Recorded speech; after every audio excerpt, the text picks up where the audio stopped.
I think it's time to get started. Good evening, good afternoon, everybody, depending on where you're logging in from. My name is Christine Schmidt, and I'm the Deputy Director and Head of Research at the Wiener Holocaust Library in London. And I'm really delighted to welcome you to this evening's event, which we are hosting as part of our current exhibition, Holocaust Letters, which is co-curated and co-hosted by the Wiener Holocaust Library and the Holocaust Research Institute at Royal Holloway, University of London, through our research partnership called the Holocaust and Genocide Research Partnership. I can put some more information about the partnership in the chat. This event is bringing together a panel of really excellent and dynamic speakers to talk about the end of the One Story, Many Voices tour. And we thought it would be fitting to host this panel because there are a lot of significant overlaps between the discussion of sound and representation in exhibition curation, and other considerations related to the use of personal documentary sources and archival sources. So really delighted to welcome everybody tonight, and very pleased to have as our chair this evening, Professor Bryce Lease of the Royal Central School of Speech and Drama, who led the AHRC-funded project Staging Difficult Pasts that considered immersive and performative strategies in contemporary museums with a specific focus in Holocaust histories. So without further ado, I'd like to hand the virtual floor over to Bryce. Thank you very much, Christine, and thanks to the Wiener Library for hosting us this evening. I'm also currently working on a new project with the company Oracle on a binaural sound installation for the new Berlin Exil Museum that's going to open in 2026, an adaptation of Ulrich Boschwitz's novel The Passenger, which documents the few days that follow the November pogroms. And I think this experience of working with binaural sound has been really, really productive. So we might have a chance to speak a little bit about that in the context of some of the other projects tonight. So I'm really delighted to introduce our panel. We have Nicola Baldwin, writer of the story Alone But Together for the Manchester Jewish Museum and current co-chair of the audio committee of the Writers Guild. James Bulgin, who is head of public history at Imperial War Museums and previously head of content for the award-winning New Holocaust Galleries, which he's going to speak about this evening. Professor Adam Ganz from Royal Holloway, who is head of the Writers' Room at StoryFutures and executive producer on the One Story, Many Voices project. And also Rachel Donnelly is with us this evening, who was the project manager of the Second World War and Holocaust Partnerships Program at the IWM and is now head of partnerships. So for the audience, please do feel free to place any questions or comments in the chat. We'll hopefully have time to address them all. And when we come to the question time, you can also just raise your hand and I can call on you. So just to start off this evening, I have a general question for the panel before I turn to everybody's specific projects. So museums were historically thought of as places of silence, of silent contemplation. And sound, of course, produces feelings, forms of affect, but very often in museum context, sound is still sometimes understood as secondary to the dominance of the visual, of the ocular. And I'm curious what maybe excites each of you, and on the other hand, obversely, concerns you about working with sound connected to difficult or traumatic histories. Adam, I might just start with you and go around the panel. Yeah, it's really interesting. I can actually remember a moment when we met, Rachel and I met to discuss where exactly the local installation might go in the museum. And one of the places that was selected, Adolf Hitler was speaking not very far away. And there was a kind of sense of actually how did you manage a kind of installation? And I actually usually hate sound in museums because of how actually, I think sound is really dominant in that you can choose what you look at, but you can't always choose what you hear. So I think one of the things that I think is really delightful also about binaural sound or about kind of enclosed sound spaces is how precise you can be about a relationship with the listener, you know, and actually really kind of welcoming people in and having a really intimate way of kind of using the incredible power has that's to directly speak people's words or dramatize or suggest. Yeah, that's fascinating. And actually, we are going to talk about the way in which sound is disobedient and slips between different spaces in the museum in particular ways, definitely. Nicola, can I turn to you? I think that this project and also the Holocaust exhibition at the Imperial War Museum really changed my idea of what museums could do, and the way that sound was used as an objective, you know, used as object to think about the past differently was really exciting. At the beginning of the project, I was very nervous because one thing that audio drama does is position the listener very intimately and very intensely in what is being described. And given the subject matter, I didn't want to make it so bitty that it became, you know, that the story fell away, but at the same time had to concentrate that. And what was so brilliant about the project, as we'll hear about in the next hour or so, is the way that it managed to make that work, I think. Yeah, thanks, Nicola. And we might return to this question about immersivity and that kind of question of intimacy and proximity with sound. James? I could talk about this for a long time. I think from the get-go, really, with the project, the Holocaust Galleries project, sound was a really important dimension of the project. But I think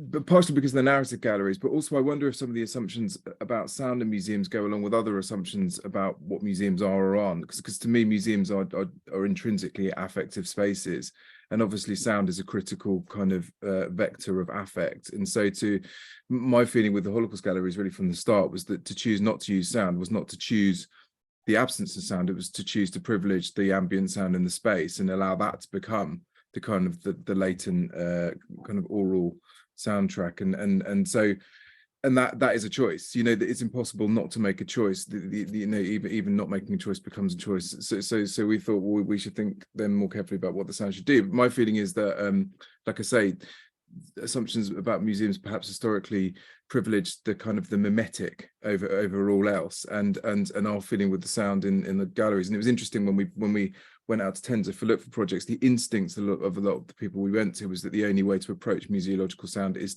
to try and achieve the mimetic, and in the same way that we designed the spaces, we didn't want the sound to be mimetic, we wanted it to be affective, but to think about what that meant in a slightly more kind of potentially nuanced way, I suppose. So I think it's a huge question, but I think it goes along with a lot of other things which are potentially more complex about what museum spaces actually are and what their purpose and function is, particularly historical narrative spaces. Thanks, James. And actually, when we turn to the galleries, I'm going to ask you a little bit more about the kind of test you gave designers for thinking about sound, which I think is really, really interesting for this. Rachel? Yeah, I think it's really lovely actually to return to that early conversations that Adam and I had. I'd forgotten about that, but it was a very powerful moment when we stood near.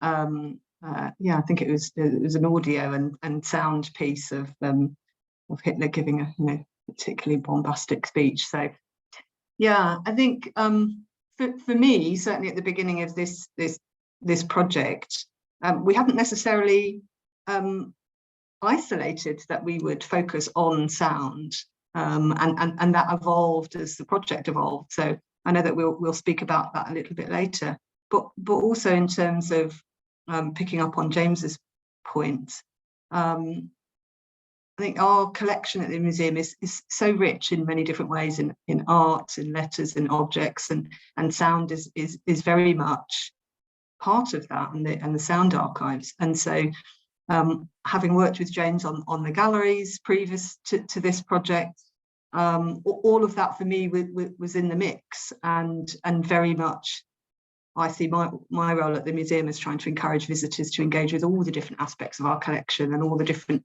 senses that they bring to a visit to the museum or to the collection. So sound just as important as anything else. But it also gave us the opportunity, as others have already said, to encourage visitors to the sound installation to focus on that intimacy and the different type of experience that they might have by just listening to the stories without too many other distractions. Yeah. Right. Okay, well, Rachel, I might start with you actually, just to tell us a little bit about the context of this partnership program, as you're the project manager, and the way in which the idea for the digital installation came about. Yeah, so as I just mentioned, I had worked with and had the privilege to work with James and others and the curatorial team in terms of developing the Holocaust galleries that opened at IWM in 2021. So the project actually began in January of 2016, so it feels like almost a lifetime ago. And I worked with James and the others on the project for 4 years. And as part of that project, we applied for national lottery funding, principally to support the capital project, the building of the galleries, but also because we wanted to develop a national programme whereby, as a national museum, that we would reach out to other museums across the UK to encourage them to work with communities that they perhaps hadn't worked with before or had very little engagement with, and to explore co-production models, to explore digital outputs. And we worked with 8 other museums and heritage organisations across the UK over the past 3 years. In fact, actually, the official end for the partnership activity is tomorrow, at the end of March. And so we recruited these eight organisations. And one of the connecting strands of the project was to develop a way that we could showcase the collections, the partners' collections, or areas of research, because one of the partner projects is Aberystwyth University, which doesn't have a museum collection per se, but has areas obviously of research that were connected to the wider themes of the project. And so initially, we had thought, oh, perhaps it will be something visual. It'll be a small stand on one of the terraces in the museum, whereby visitors could perhaps scroll through some images and have a look at different aspects of partners' collections as a way of showcasing their work. I think very quickly in January of 2020, when this project started, we realised that we really should do something much more ambitious and much more exciting. And initially, we weren't thinking of principally of sound. As I say, it was going to be some sort of visual stand. Then it became something whereby we might focus on objects from our collection, from the other partners' collection, and they might go on a tour, perhaps, to the partner organisations across the UK. And so it's quite a sort of open ambition, if you like. And if you remember, Bryce, we weren't particularly successful in that first round of tenders. And obviously, without going into details, just the responses that we got to it just weren't what we were looking for, and we knew we wanted to do something more ambitious. So I seem to remember you and I were having conversations about developing workshops for the partner organisations about how they might work with creative artists and working with challenging and traumatic histories in relation to the project that you, the AHRC-funded project that you were working on. And from that, you and I had a conversation about StoryFutures and the work that they were doing, and the incredible, exciting, immersive sound installation work that they were doing. And then we had a conversation with Adam, and it went from there. And fantastic. And this sound installation came about as a result of that.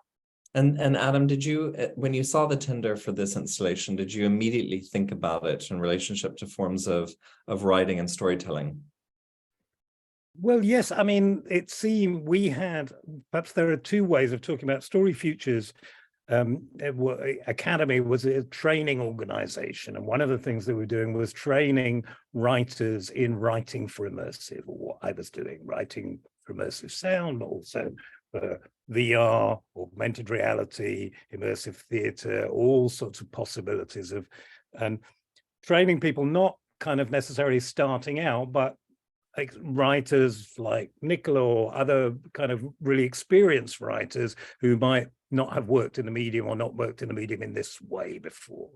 And so that was, it seemed to be, we just done a very exciting project working with writers in lockdown who kind of got incredibly excited about immersive sound, and and all the people who'd worked in sound had kind of, I think, really interesting takes, whether some were comedians or musicians or novelists or poets, but they all kind of were responding to the possibility of spatializing sound and changing relationships in really different ways. So this seemed a way to develop that and take it on to a kind of another level in all sorts of ways, with a kind of real purpose to try to interpreting stories, interpreting archives or letters or material from all of the partner organizations, but also giving writers the kind of opportunity to kind of write for a sound space that are my colleagues, like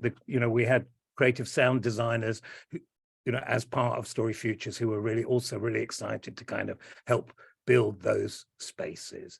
And I guess I should also say that I have written 3 audio plays for the BBC on kind of Holocaust related themes, and I'm a member of the second generation, so it was also personally incredibly exciting to kind of see what one might do in this space, knowing the power of sound, but also very particularly the power of immersive sound, but also incredibly excited to see what different kinds of writers might do with this extraordinary source material from all of the kind of partner organizations, and fed through or guided by the kind of strength of the Imperial War Museum and the research project and the people who were working on it, including you, but there was a sense of your role, but actually people thinking about interpreting difficult histories. It seemed to be an incredibly exciting opportunity with all the kind of support, both for the writers and for the kind of sound designers, to kind of really try and do something very special in this space. Yeah, and Nicola, of course, you were one of the commissioned writers. In fact, I believe you wrote 2 of the pieces for One Story, Many Voices. That's right. Yeah, I wrote and directed actually 2 pieces. Oh. One was with the Devil's Porridge Museum, and that was called The Scots Pine, and it was a fantastic piece to work with and collaborate directly with the actors involved. One of whose name I see here is Angela Ness, and with that piece there was less direct testimony to work from, but with the Manchester Jewish Museum there was an absolute treasure trove of recordings. There was lots and lots of quite detailed reel-to-reel recordings that had been made, and as well as the recordings of people who'd lived in Cheetham Hill, which was famously called by the Daily Mail the most diverse, and not in a good way, street in Britain, because 48% of the people who lived there didn't speak English as a first language. And the fantastic resource of that was that the Manchester Jewish Museum, which is in the site of a Victorian, originally Spanish and Portuguese synagogue, but all through lockdown, they had this enormously active community, an online activist network and a community network. So there was this double treasure trove of the recorded voices of people who'd lived in the area and their experiences, and then also the real time, a chance to meet quite regularly with the young people, these young women who were at King David's School, art students. And as Adam mentioned, I think early on, about the design of the project, their input. So we had an early session where they brought in Steve Reich as a reference. They brought in, having been to a Holocaust museum, in a museum in Israel, and different things, just a stylistic collage really, which was interfaced with a collage. And I don't know if this is visible here, but this is a map of Cheetham Hill, and I plotted where all of the voices would have been on a day in 1939 and what age they would have been. And the first draft was a walk through that area and who might have been where and who worked at a bakery and who just arrived and who was a cobbler. And the central character was a kind of an absence at the moment in the first draft. But then this secondary resource of the young women who, one of the things they said very clearly was they didn't want her to be defined by her circumstances. The central character in Alone But Together is a 17-year-old woman who, over 6 minutes, we follow her over 2 years. We get little snippets of her life over 2 years.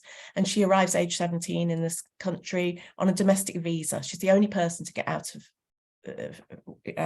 of Germany because she's able to come and be a servant. And the young women were adamant they didn't want her to be a victim of her circumstances. They wanted her to be brave. They wanted her to have these enormous hardships, but it was about her moving forward and surviving and dealing with her isolation.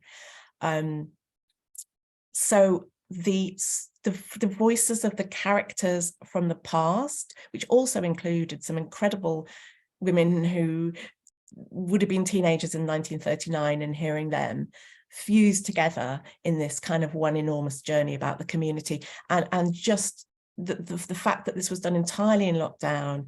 You know, the recordings, as Angela, who's here tonight, will know, were just, you know, the actors in their studios at home, everybody really intensely working together. And the thing that had frightened me about the project, which is the intensity of audio, actually became its unique strength, I think, because we were just disembodied voices in the recording process, encouraging one another.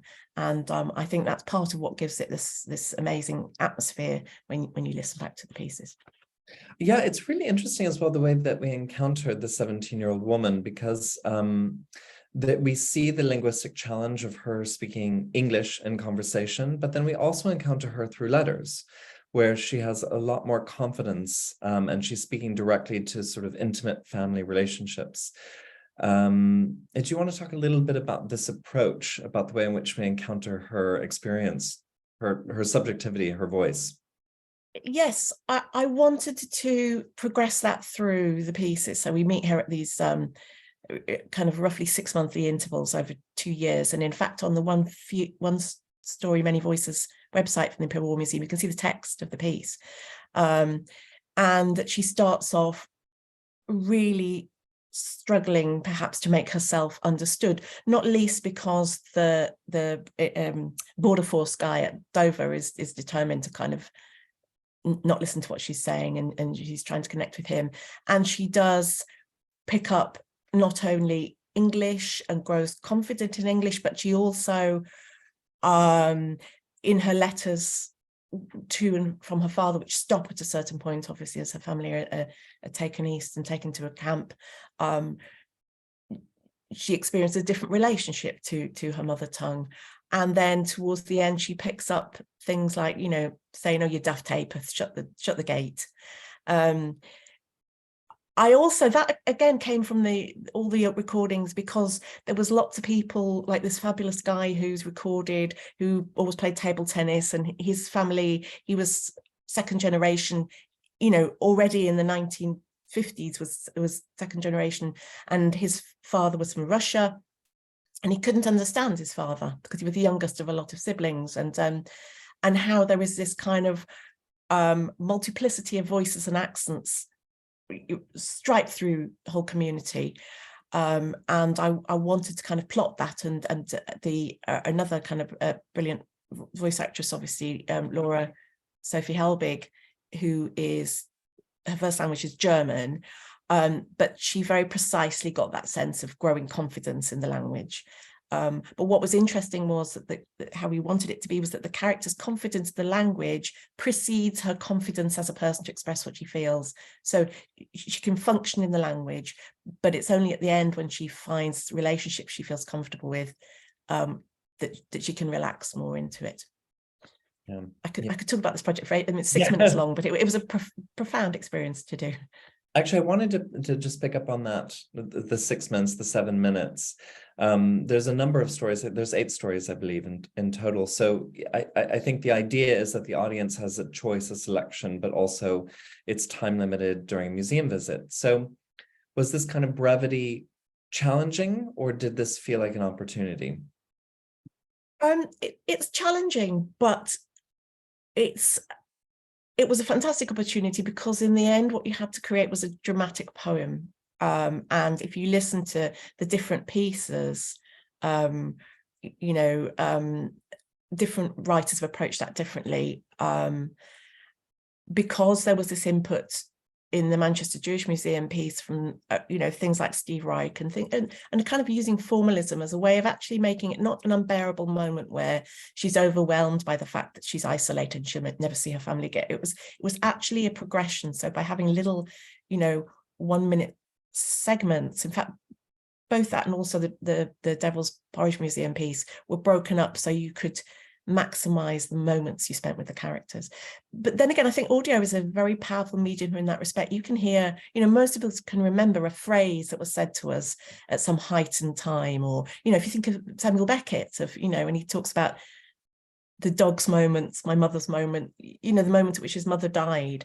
And I think that audio can compress remarkably well, because we are evolved as creatures to respond to tone of voice and so on. So it was challenging, but it was a very exciting challenge. Yeah, if I can maybe say something here, because I think the range of stories and the range of approaches was really exciting. I can see Mercedes Kemp is in the audience, and she wrote the piece for the Cornish story, which was between Bodmin Keep and the Museum of Cornish Life. And there was a kind of extraordinary, for me, completely unknown story about French fishermen, Brittany fishermen kind of coming with the resistance to Penzance. And Mercedes kind of crafted a kind of extraordinary kind of spatial drama, which is really kind of thrilling surround sound moments of kind of them, making their way across the channel and being kind of dive bombed by Messerschmitts or whatever, and then equally based on historical material of a 14th of July celebration in Penzance with the kind Bastille Day celebration in Penzance in the war. It's really beautiful, but also using the real speech that the mayor gave as a kind of basis for what and then another piece that comes, Michael Rosen wrote the piece for Aberystwyth, and actually his father had been evacuated to Aberystwyth, so had a very kind of personal relationship to the stories of refugees in Aberystwyth, and then thinking about the kind of Syrian refugees who are now there, and that kind of relationship. Or Amina Atik, who wrote, particularly the piece that she wrote also 3 stories, but the piece that she wrote for the National Holocaust Centre in Nottinghamshire, where she kind of wrote a response to one of the stories by Simon Winston, who is a kind of one of the survivors, and she felt she shouldn't dramatize the story that there was, but she should kind of respond to it. And then Simon kind of also responded to her response, and actually as Nicola said, in lockdown, they had a conversation, her piece is called White Roses, kind of virtually set in the commemorative rose garden at the center, which is very, very moving. And even more recently, they got together and read their creation together. So Amina read her poem and Simon kind of read his contributions or responses to her poem. There's a very, very beautiful video of that, but there's also, it's had a huge, I think, inspired lots of other writers to kind of both think about writing as response to those testimonies. But actually, I think the centre has also got quite interested in the possibility of binaural sound as a way of kind of trying to realize some of that work. So, Rachel. I was just going to add to that it was also partly practical in terms of the length of the stories. thinking about other uses of sound in different galleries and exhibitions across Imperial War Museums and broadly in the heritage sector. And there were some colleagues who felt that 5-6 minutes was too long, and thought that we wouldn't be able to get visitors to sort of engage and listen to the stories for that period of time. I'm happy to say that we did. So that's down to the wonderful work of Adam and his colleagues, and Nicola and Mercedes and the other writers. But also just to circle back to a comment that Nicola made about the change in language in terms of her story at Manchester Jewish Museum, and the use of German, and then eventually English, and then the sort of Northwest dialect, if you like. I think I was particularly pleased, and I think IWM were particularly pleased about the direction that story took, and the use of the language and how that changed throughout the story. Partly because we'd had many conversations about similar stories and experiences that then found their way into the galleries. And James, you might remember some of the workshops that we did and the sessions that we did, I think with Andrea and Lord Dubs, where we talked about that, and a particular letter that resonated with you, I think. Yeah, this is Herbie Koniecz's letter, is it? I think, yeah. Yeah, the Koniecz family from Bratislava, who 2 of the children came over on kinder transport and 2 parents left behind. But Herbie Koniecz was the young boy who came over fairly quickly, as was, as many of us know, quite typical for kids of that age, lost his original Czech quite quickly and wrote this heartbreaking letter to his mother, where he said, this line that always sticks with me, where he said, I hope you will understand my letters because I cannot speak your language anymore. And writing to his own mother, who then had to write back, who didn't speak English, who had to write back to him in broken English to try and be understood by her own son. And I just thought, God, they're separated by circumstances and geography, but now they're separated by that most sort of fundamental detail of language, which always really stuck with me. One of the things I think that's interesting, when we did a pilot project around the binaural passenger adaptation at the Manchester Jewish Museum in December, was audiences' reflections on the use of fiction to encounter these histories, that it felt in some ways it opened up questions that they maybe felt anxious about or were uncertain about. It maybe gave them a certain kind of emotional engagement, because one of the things, of course, the Manchester Jewish Museum has tried to do is curate the oral history archive. They have a very rich oral history archive. So if you go through the first wing of the new building, you're often listening, but you're listening to archival sounds. And I was thinking about maybe Nicola and Adam, for you, this relationship between archival sound and what fiction offers us, and the way in which they felt interwoven for you in this project.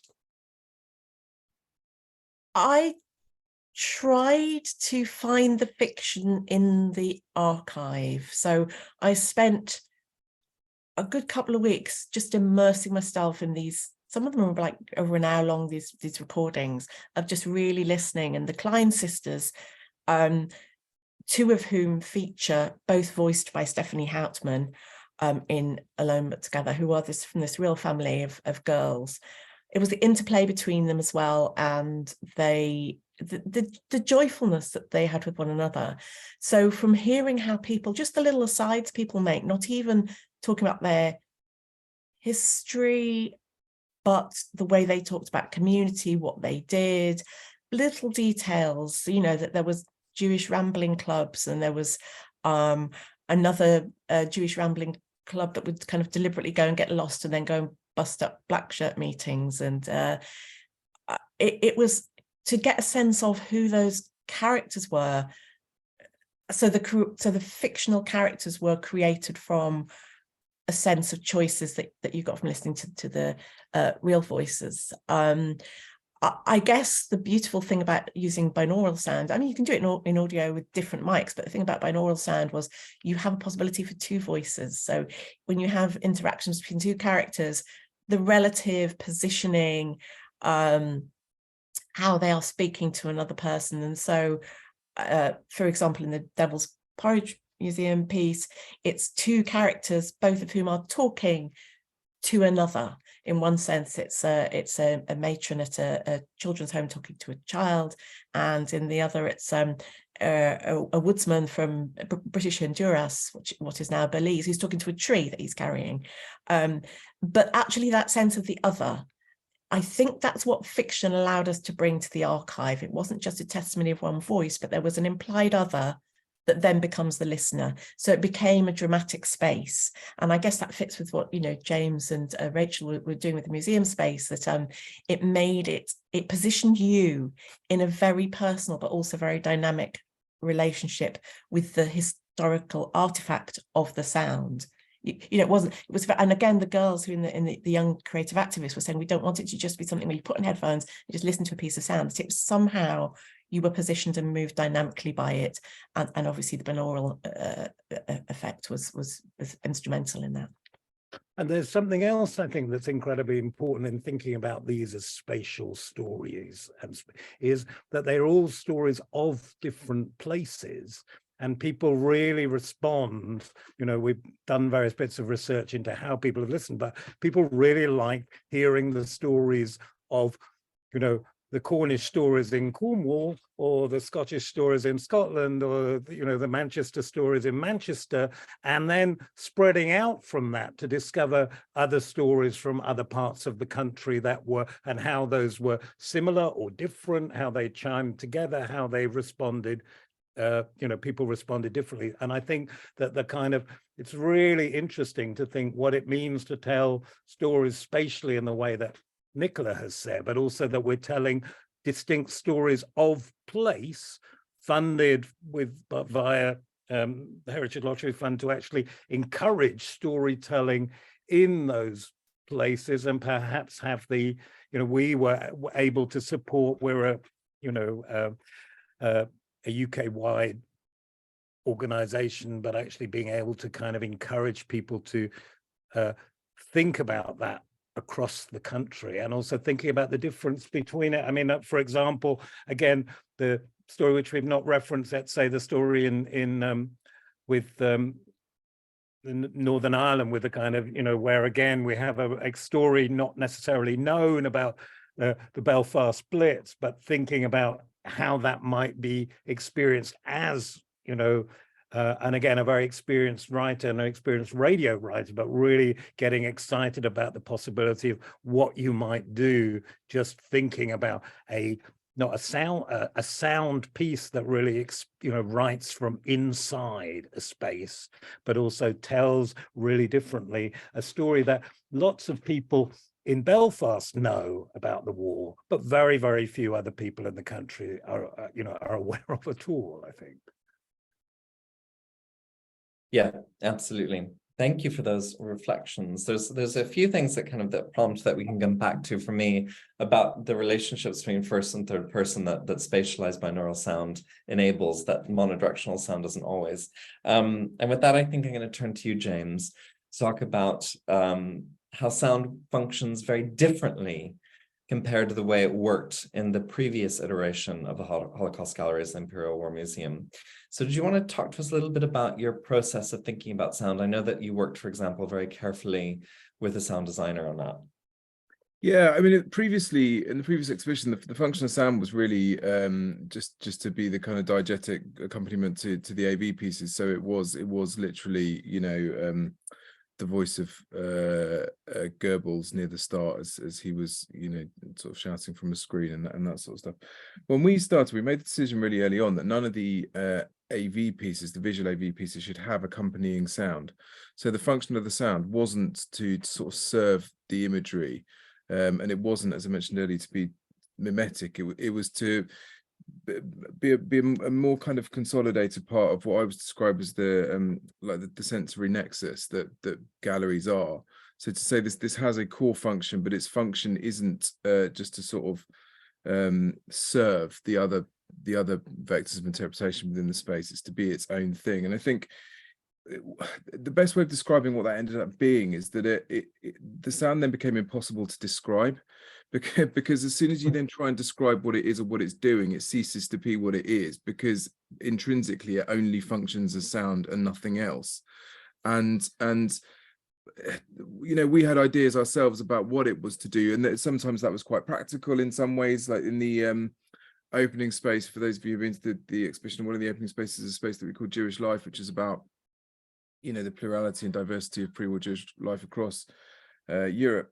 But within that, the sort of the textures of sound are mostly derived from original contemporaneous sources, but it's just a kind of a tessellation of different sources. But on a practical level, it comes through. There's a whole range of speakers in the space, and they're all on separate channels. So the sound never resolves in the space either. So the balance of sound in the space is constantly dynamic and shifting, which obviously serves the underlying point that we were trying to make in that space about the fact that there neither is or ever was a group of people called the Jews, as the Nazis described it. There was just a, you know, massively diverse group of individuals, communities and families, etc. And then as we went on, you know, spaces like the space to do with how what happened after the war in Germany, the purpose of the sound was to look at kind of oral textures, things like enharmonic sounds and contrapuntal rhythms, just to comment on the febrile, volatile nature of post First World War Germany, particularly late 1920s Germany. But they're all derived from original sound sources. So things like the it's clapping from original 1930s film. But we worked with a fantastic group of sound designers in Switzerland called Idiot Klang, who then manipulated the pitch and the pace and the rhythms of some of these things to sort of find textures or kind of sound qualities that commented in an indirect way, I suppose, sort of informed more than commented at the space in general. And then elsewhere, there's other things like the space with the train carriage in it. We wanted to find a way there, not to just again create kind of diegetic sounds as if it was a kind of a film soundtrack to accompany the piece, but to use sound to reference broader ideas and themes. So in that space, all of the sound, or most of the sound in that space, is derived from recordings of a typewriter that we have in the collection that belonged to Artists Inkart, who's the Rijkscommissar in the Netherlands. So our conservation team gave us permission to record the keys, each key being struck once and the barrel of the typewriter being pulled. And then the sound team worked with that to work it up into a kind of an oral environment. That's what I always used to call them, oral environments for the space, which kind of tricks the ear in some ways into thinking that it's trained sounds because of the nature of the fact that it's typewriter keys being struck. But they're not trained sounds. So the ear never fully resolves into thinking they're trained sounds because it's impossible for them to do so because they're not. But obviously within that there's the kind of a reference to the synthesis between the bureaucratic processes that emanate from objects like typewriters, and in that case, the authentic typewriter, and you know the implementation of those policies through things like deportations, etc. But at each turn, we tried to think about how we could use sound and shape it and stuff. But we were always really, really conscious of not trying to fall into pitfalls with it, I suppose. And you know, as you mentioned, you know, one of the as part of the tender process, we asked sound designers to suggest to us what they would do with our section on the pogrom or Kristallnacht, and we got some really thoughtful ideas back. And then one group came in and it was literally, you know, cats going and like glass smashing and you know footsteps running down the street and stuff, and we just thought that's exactly what we don't want here. That's not what this space was. What it ended up being in that space actually is brown noise. So what comes through the speaker there is you know, brown noise, like it's just a tonal non-noise in a way, but in a way somehow, and in a way which is kind of indescribable, as I mentioned, because I think that's kind of intrinsic to the nature of the way that sound functions. It does something to inform the space and give it a kind of a positive charge sonically, but it doesn't resolve into anything which is defined. So I think and different audiences will undoubtedly come through the space and respond to that sound differently. But I think, yeah, what's really interesting about the space too is that the spaces don't really work without the sound on, because sound was never an afterthought. It was always central to the conception from the get-go. So it was always just one of the pillars, interpretive pillars from which the gallery was constructed. So it's like if you took away, you know, the lights or something, it doesn't work anymore, because they all the things have to somehow work in concert. And obviously you and I've discussed quite a lot the idea of galleries as performative spaces, and I think to me there, that's to do with that sort of performative function. Yeah, I mean, there are two kind of questions that come out of this for me, and one of them was that the manipulation of the archival sound is really fascinating when we were standing in the gallery discussing it. But I don't think I would have been aware that that was the origin of the sound had you not told me. And I was wondering if for you that's important or not important, the sort of understanding or knowledge of the archive as the source. Yeah, I mean, the same principles obviously cut through sort of everything we did in the gallery. Everything has a reason. Every single font and texture and material and placement and angle has a reason for being as it is. And weirdly, that draws us back to the kind of the theatre thing again, or the performative thing again, because I think that's, to me, is very much you know, obviously my background was in the theatre, not in museums, and that was very much the way that I would approach that process and disciplines, and it's what we've ended up calling the invisible work in the galleries. And I'm a firm believer in the idea that affect is you know, kind of extra linguistic, and so the way that we respond to things affectively it responds to the minute decisions that are made and the way that they function, and so I'm always mindful of the idea of not suggesting that somehow the galleries are a kind of a set of kind of problems to be solved, you know, that we haven't embedded a load of things which then have to be kind of unencoded by visitors. It's the purpose of them isn't to do that. It's to create or look, or it's about affect, essentially. It's about shaping affect. So interestingly, some people do pick up on details in ways that I never thought that they would, and some people don't. But the point of them is not to be picked up on. For example, another really good example is that at the end of in the galleries we have there's a piece of cello music called Dort in dem Lager, which was written in the DP camp in 1946. What we don't say anywhere in the galleries is that the person playing the cello in that space is Simon Walfish, who's Anita Lasker Walfish's grandson. So Anita Lasker played the cello in the Auschwitz Orchestra, and her grandson's now a professional cellist, and he played that piece of music.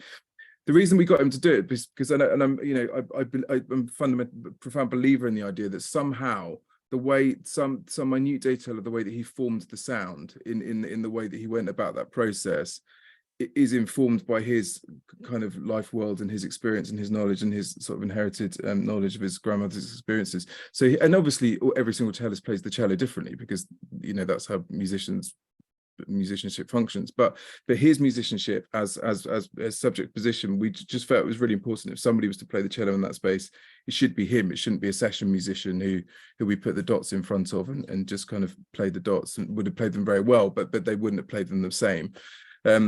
As it turned out, that had an even more kind of practical outcome, that because he was so invested in it, he was prepared to sort of, you know, wear his investment in it, and we ended up using some of that, the stuff that came out of that session, in an earlier space as well, which was much more kind of abstract, with him, you know, doing unusual things with the instrument to create sounds, because he was there for it, because of the nature of his personal investment in it. So yeah, I mean, I think I genuinely don't really think it matters, but it doesn't matter to know the detail, but I think the detail matters in the way that you respond to the space, whether or not you're consciously aware of it. Yeah, and I mean, another element that maybe draws a link between the galleries and the One Story, Many Voices project is a term you use that I'm not sure everybody's familiar with, which is, and I always have trouble saying it, contemporaneity, which means, for those unfamiliar, that you as an audience member, as a visitor, only have the information that the historical subject would have had in that particular historical moment, right? Yeah. And that's what's so interesting about the stories as well, that we are inside of that moment. We're not sort of looking with necessarily all this additional historical context. I mean, of course, we know certain things that the historical subjects don't know, but that does place us in a particular kind of ethical and emotional relationship to that historical moment. Yeah. Throughout the galleries, that was the principle. Yeah. I just wanted to just pick up sort of in relation to One Story, Many Voices for Alone But Together, but there's a writer called Adam Lenson who he primarily writes and directs musicals, but he wrote a book a couple of years ago about musicals, and he talks about how sound creates a stacked experience, so that when we watch something visually, we watch panoramically, but there's a way that we respond to just individual, it's why orchestras work, you know, that there's individual notes played that we pick up on, even subliminally. And in the piece with Manchester Jewish Museum, as well as her proficiency in language changing, the sound designer Neil Cullen and I spent a long time working about how her shoes would sound, so that her shoes are more worn out, or the way she's walking, or she's got a new pair of shoes, and that just subtle sense of footsteps, and things like, because she's based on she's mostly derived from a character called Helga Gorney, who came to this country as the sole survivor of her family from Hamburg, and her parents ran a conservatoire. So I fed in the stuff about the character, talking about the Halle Orchestra based on real concerts. Like, I spent quite a long time pouring the BBC schedules for what people might have heard in Germany from the Halle Orchestra, and that's why she wants to come to Manchester. But also other things in the churn, like I think it may be cut from the final draft because it was slightly over long, but we had them suddenly bursting into an Andrews Sisters hit of the time. But it's actually based on a Yiddish song. Is it by Shine? That's it. It made the cut, so it's fine. It's in there. Oh, good. Yeah. But that's not referenced either. But it is that sense of just layering in things. And I think that people do feel moved, but they don't analyze why, which actually makes it all the more moving. Absolutely. Rachel, did you want to make any connection? I mean, because you were in those conversations with James and the rest of the curatorial team while the galleries were developed, and very much embedded in the process of creation for the installation. Are there any reflections, thinking back now that it's coming to an end, that you'd like to draw out? Yeah, I mean, I wouldn't like to say it was sort of deliberately conscious in terms of well, I can't say it now. I know it's hard. Contemporaneous in terms of the stories for one story, many voices. But there's definitely a thread there, and I think that was within the mix of the discussions that we were having at the time. And I mentioned about the use of language, and I think that can trace its roots back to those discussions with James and the team, and some of the letters and objects that were chosen in the galleries. I think also it was just really important for us and for the project partners that the stories grew out of their collections or their areas of research in terms of the Aberystwyth University story that was written by Michael Rosen, because there, I think perhaps unlike the other stories in a more obvious way, the story begins with reflections and comments on Michael's father and the fact that he was evacuated to Wales, but then it also ends by speaking, and we hear from contemporary voices, Syrian refugee living in Wales, and that connected with Dr. Andrea Hamill, her research at Aberystwyth, with local communities and her own personal connections. So that was a really sort of wonderful way of, I think, bringing the listener right up to now, and that these stories have threads that reach into our lives today. And as someone with a teaching background, learning background in the museum and teaching in schools before that, I think that's a sort of wonderful element, I think, to introduce that to visitors, and certainly on some of the feedback that we've received through the research that Isabel Verhulst, who is a PhD researcher with StoryFutures Academy, that she's been doing with us over the past year or so, that listeners really are responding to, the multitude of voices, the contemporary issues that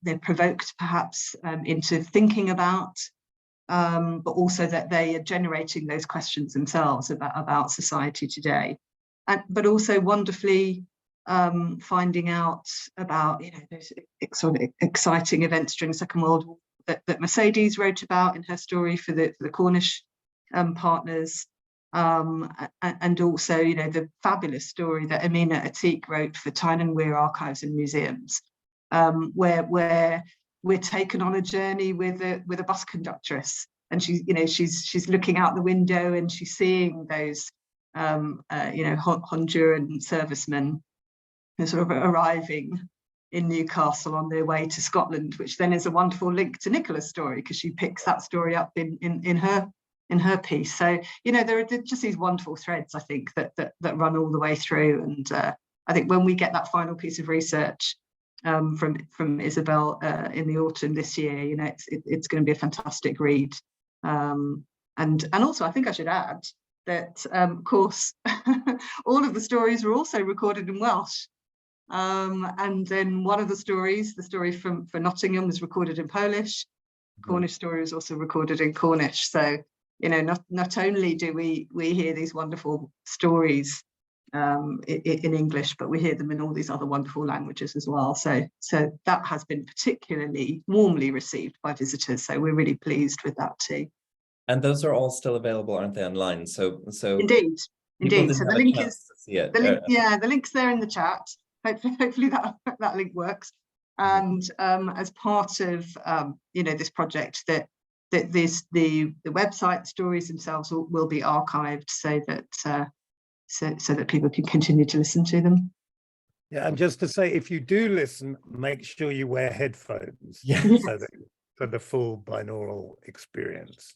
And I'd also, maybe this is a point to reference the current exhibition at the Wiener Library of kind of letters, Holocaust Letters, which is a kind of extraordinary collection of kind of mini stories, or just, I guess, provocations to story, but actually because the kinds of work that Nicola has described, or James has talked about, the sets of relationships, the sets of environments, both where the letters are written from, who they're written to, that what are each of those spaces like, how is that process of writing, and all the kind of different materialities of the letters, from things that are typed, things that are sketched, things that are kind of fragmentary or whatever. I think all of them represent, they're incredibly powerful as objects and what they contain in themselves. But I think they're also things that are absent, or things that we're not, like, who else is reading these letters? Do you know what I mean? What process have they gone through? What can't be put on paper? There are all kinds of things which both the documents have, but also which they omit for all sorts of reasons. And I think sound is a very good way of kind of problematizing, challenging, making people also think differently about, quotes, historical evidence, because actually we tend to take things at face value, and quite often they aren't. I mean, one of the radio plays that I worked on was about Farm Hall, where my father was a listener when the German nuclear scientists were brought to England, and listened to their response to the Hiroshima bomb, a kind of major kind of moment. But the first thing that they say is, do you think we're being recorded? And somebody says, no, the British wouldn't do a thing like that. And there's a huge debate. I think, is this a double bluff? Does somebody actually already know that they're being recorded and is trying, But I think it's really important always to actually, evidence sometimes survives because people want it to survive. And actually sometimes the narrative that survives is the narrative that somebody thought was important that survived. And whether that's the individual who received the letter, or the person who sent the letter, or indeed the authorities who think that this is the narrative that they want to survive as opposed to the other kind of narrative. So I think there is they're incredibly, as James already said, of ways that you can get people to think differently about the archive, to think about the context in which it occurs, to think about what it emits, and I think about, how we feel, both how people at the time felt through the contemporaneity of it, but also what's the proper form of both respect, but also the right amount of doubt, scrutiny to kind of bear in mind when considering the historical evidence. Yeah, absolutely. And of course, you inherited some letters, Adam, that we're going to turn to in a second to think about what that means in performance terms. But Christine, I just thought I would ask you briefly, and as we turn to letters specifically, it always strikes me when I look back at letters from my father, you know, in the 90s before we switched to email, that when I read them now, his voice is 100% present in my mind. So it becomes a kind of interior auditory experience of reading. It's not, in other words, a kind of totally silent experience for me. And I wondered in the curation of these letters for you, what they evoked. Thanks for that. And I really appreciated just what Adam said about kind of framing the letters as, you know, layers of narratives, and your question kind of gets to that as well. And one of the things that we wanted to do with the exhibition too was to think about the role of the archive in safeguarding the past, and also making those kind of mediation decisions as well in terms of what survives and what doesn't. And also, you know, co-curating part of the exhibition with people who are reading their own family's letters. We don't have, I would say, as sophisticated a sound installation in our exhibition as what's being discussed tonight, but we do have some examples of descendants reading from their family's letters. And I think for me, even sort of visiting the space, because some of them come back very frequently to sort of visit the letters in the space, that to me is really powerful and really very interesting. I was in the space today with someone who brought whose letters, her father's letters are featured very prominently in the exhibition, and her voice stays with me when I look at them in the exhibition. So this is Deborah Jaffe's letters, and she was in the space and talking to someone else who attended another event that we just had last week, and who also, you know, talks about this experience of hearing her grandmother's voice in reading the letters that she discovered. That, you know, there's this kind of through line of people finding letters after someone's died, and you know, that element of discovery. And we actually do have someone, one of the people who's co-curated with us. My co-curator, Sandra Lipner, is also here in the room, but I won't put her on the spot unless she wants to be. But one of the people who co-curated with us, one of the descendants of the letter writers, he actually said, he titles his section "Hearing My Father's Voice Again," because, you know, he died when he was 13, and then finding this cache of letters well after he had passed away, just during the pandemic, and having them all translated just opened up a whole new kind of, you know, this kind of connection to his father's voice that he didn't have before. So for me, it's this kind of relationship of reading them alongside people who are, you know, who are relatives of the people who were doing the writing. For me, it's harder to grasp that without them. I'm not sure, you know, I'm not sure what to make of that, but I feel somehow more connected to those where there are people, you know, sort of connected in some way to the letter, reading it in the space, and then you know, continuously visiting the space and talking to me about them. So I don't know if Sandra has something to say. She can maybe pop something in the chat and we could call on her, but she doesn't have to. So, but she might have a different view.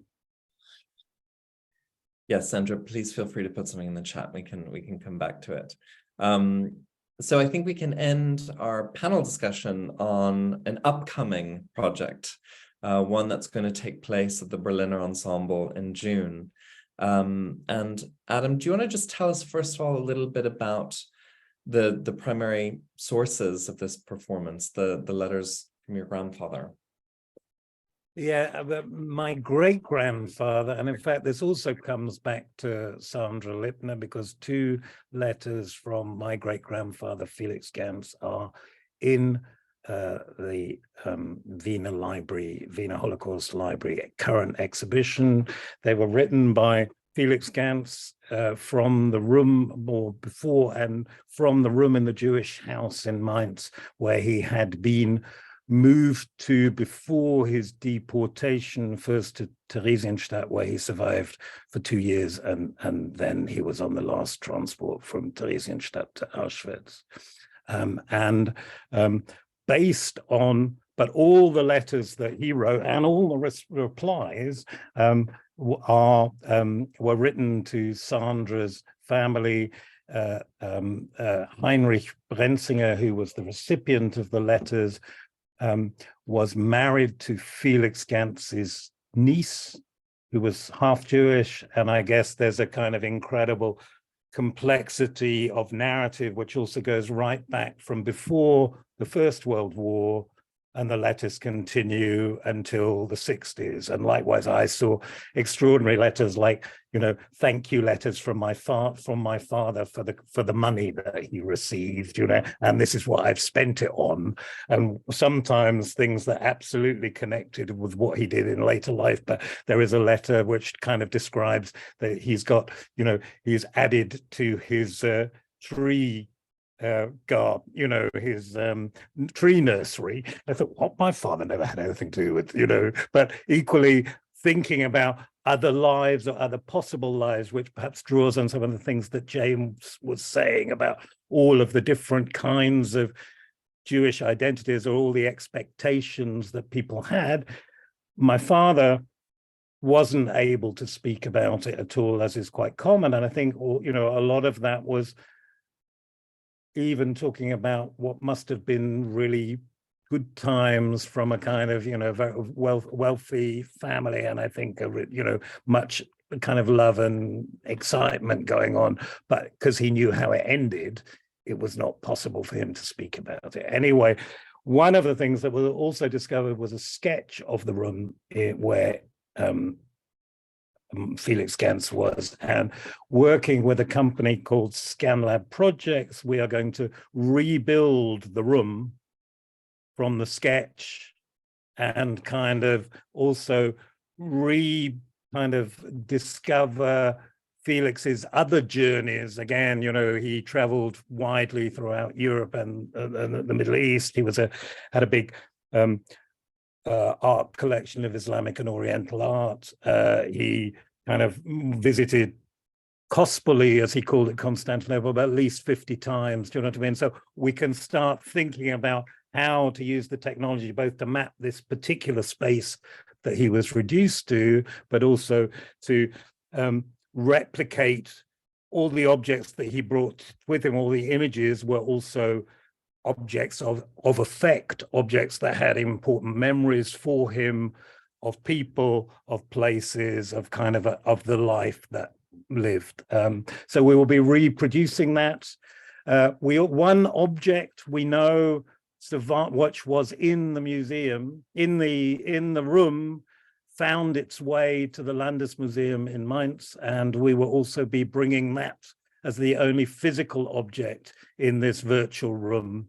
And one of my colleagues from Royal Holloway also kind of supported through StoryFutures, Tonya Coe, who is a kind of composer who specializes in kind of music for amplified objects, is making music with the chest of drawers that lived in this house.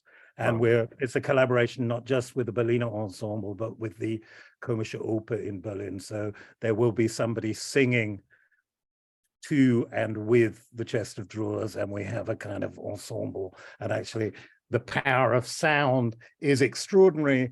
The power of music is kind of sound even more so. And actually, one letter which Sandra quite recently shared with me, but is Felix remembering a Christmas that he spent with his relatives before the war in the kind of times past. And he kind of talks about dreaming of a kind of previous Christmas visit that they all made together. And then he said, and when I woke up, the Larghetto, the Beethoven Larghetto was in my mind.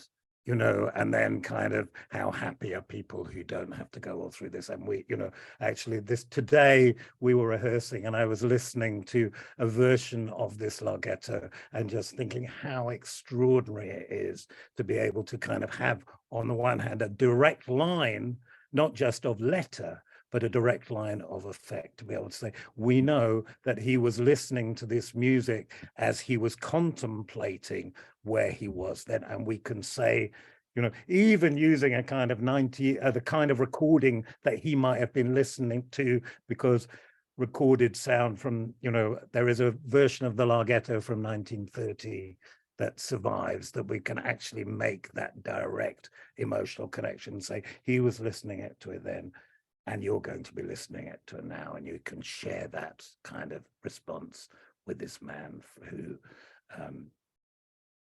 died, you know, many years ago.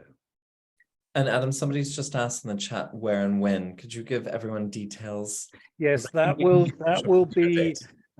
It premieres at the Berliner Ensemble on the 28th of June, 2023. It will then run in Berlin for probably until the middle of July.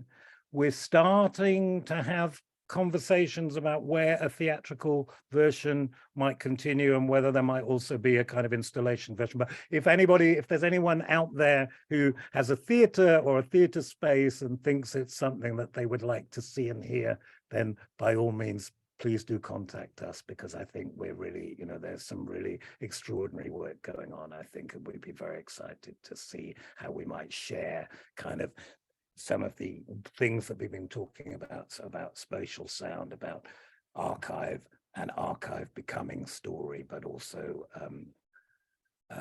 you know, how to kind of think about the persistence of effect, and maybe also how to think about when does one stop. Mm. And of course, also prompts the question when the Imperial War Museum will have a performance space that will be bookable one day to work with partners. That would be wonderful. that you were talking about, Adam, I was thinking back, James, you were talking a lot about the distinction between diegetic and non-diegetic sound. And when you think about the role that the voice plays, you know, you're also talking about the cupboards being present, but also the music that was there when your great-grandfather was contemplating these ideas that then are written down on paper. It blurs a clear boundary for me. I don't know how you feel, James, between what is diegetic and what isn't. There's sometimes we're in a kind of liminal space. Yeah, I mean, that's certainly true. And funny enough, I was having this conversation the other day with somebody who was in the galleries about, you know, you find that you establish a set of kind of understandings and principles, and then things happen that kind of tug on the edges of that, and that kind of find ways to problematize it. I mean, it's certainly true. I was really struck by what Adam was just saying then too, about the thing of listening to the same piece of music then as we do now. That's something we were really trying to achieve with the galleries. We found actually it was quite tricky to track down archival sources for certain types of sound at certain moments in time that we would have liked, because we didn't want to use contemporary recreations of things at early parts of the gallery because of what we mentioned to you about contemporaneity. But there's just something about that detail, isn't there, of thinking. Patrick Debois talks about it when he's talking about the Einsatzgruppen, and he talks about reading about one of the shooters on one of the days wanting a glass of milk because he's so thirsty. But Patrick Debois talks about hearing the detail of the milk. Suddenly he finds a commonality that he would never have thought possible with somebody in that moment, but just that sort of sensory connection.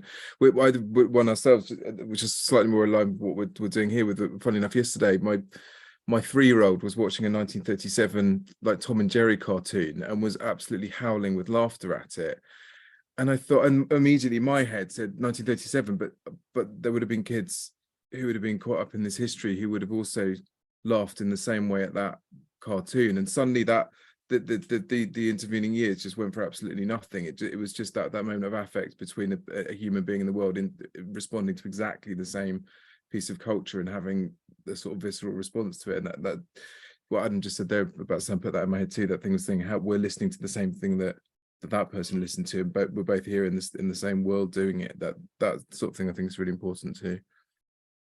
Yeah, and actually maybe this is the point that sound syncopates different moments in history in particular kind of ways that visual culture doesn't always. Certainly. Well, thank you everyone. We have a few moments if anyone from our audience has any questions for the panel, or indeed if any of the panelists have any questions for each other. Take a look.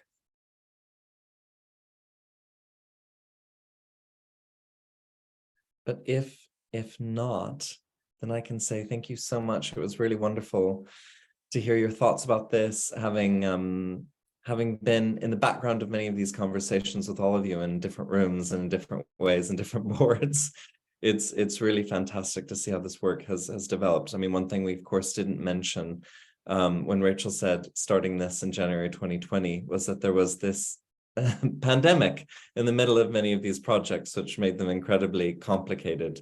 But nevertheless, they came to fruition. And the galleries opened a little bit later than maybe originally expected, but they've opened. I can't recommend enough to go and visit them if you hadn't had a chance. And also to listen to some of the stories online. And as Adam says, please do listen with your headphones on. The binaural experience is for me, completely different than a sort of monovocal experience that you get, for example, in radio dramas.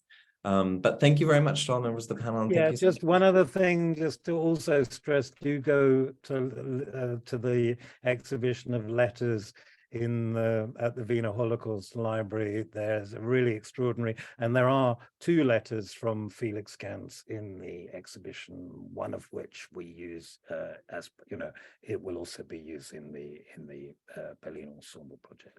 But thanks everyone and everyone who contributed to the sound installation, the project. And again, do listen to them again. Yes, please do. And I believe this recorded discussion will be up perhaps online, Christine, is that right? Yes, absolutely. So just wanted to say thank you too on behalf of the library to everybody. This was a fantastic discussion and very rich. And we will be loading this up very soon. So if anybody missed out, they can catch up very soon. So thank you again, everybody, and thanks to all who have come this evening. Thank you. Thank you. Bye-bye. Thank you. Bye.